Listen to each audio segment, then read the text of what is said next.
กราบทักทายสบายดีมาพบกับตู้สวรรค์บาลเม็ดคือเก่าพี่น้องวันนี้ไปซอกหากินไปเก็บผักนะพี่น้องเนาะเดี๋ยวไปเบิ่งผักว่าเขาเก็บผักยังเด้เบิ่งเลยผักอันใบมันต้นฮะเห็นแล้วกินเอาอยู่หันเมื่อยมียังกินเด้เดี๋ยวไปเบิ่งหาย่างไปตามในสวนนี่นะเลาะเบิ่งว่าจะมีผักยังเด้มันนั่นได้ยินว่ามีผักใบมันต้นว่ะมีหลายว่ะไปเบิ่ง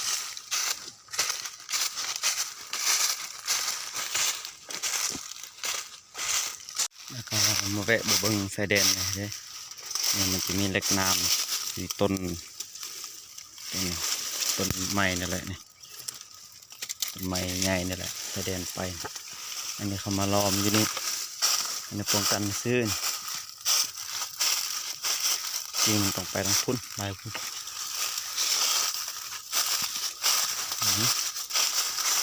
เดินตามเล็กน้ำมันไปถึงแล้ว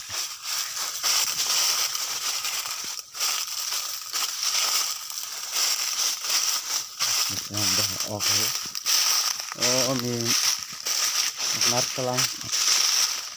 ขึ้นอยู่ต้นนัดเป็นหนักโอ้มันขี้โคตรเลยนี่เลย6 เมตรดีละขี้เกินไป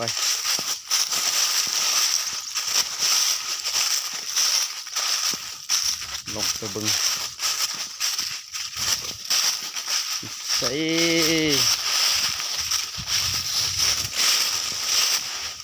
มีน้อย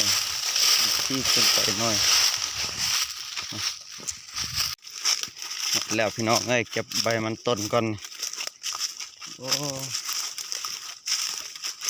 กินใบมันต้นเนอะเก็บใบมันต้นก่อนงามขนาดเลยเก็บไปเก็บเอาในนิดในน้อยเพื่อเป็นกันเอาไปกินบ่แม่นอันนั้นก็อันนี้เขากินได้บ่นี่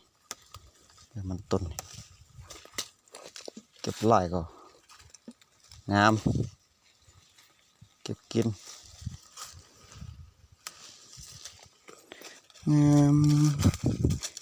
โอ้ยเก็บใบมันต้นนี่พี่น้อง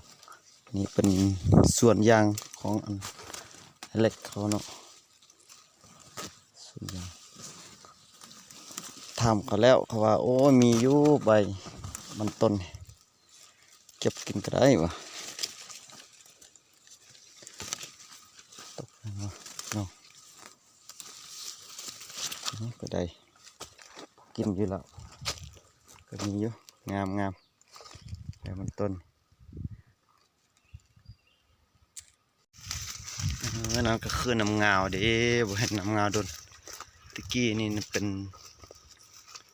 นั้นหมดปลาหมดปลาโตเนาะนี่เป็นส่วนหมดเลยเป็นซอกเป็นส่วนเป็นยางโอ้ไปแวะเบิ่งน้ำเงาปุ่นเป็นน้ำเงาเลยโอ้น้ำเงาฟังเพื่อนเขาใส่ยางหมดแล้วน้องตะกี้เคยไปยิงปลาแถวนี้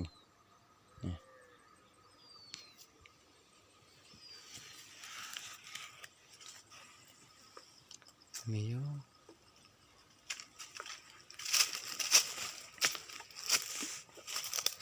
นี่เขามาส้มขนัดซาลเม็ดว่าขนัดซาลากว่ามักนัดเพื่อเข้ามาก็กดไลค์กดแชร์กดติดตามให้ตู้สวรรค์บาทเม็ดคือเก่าเป็นกำลังใจ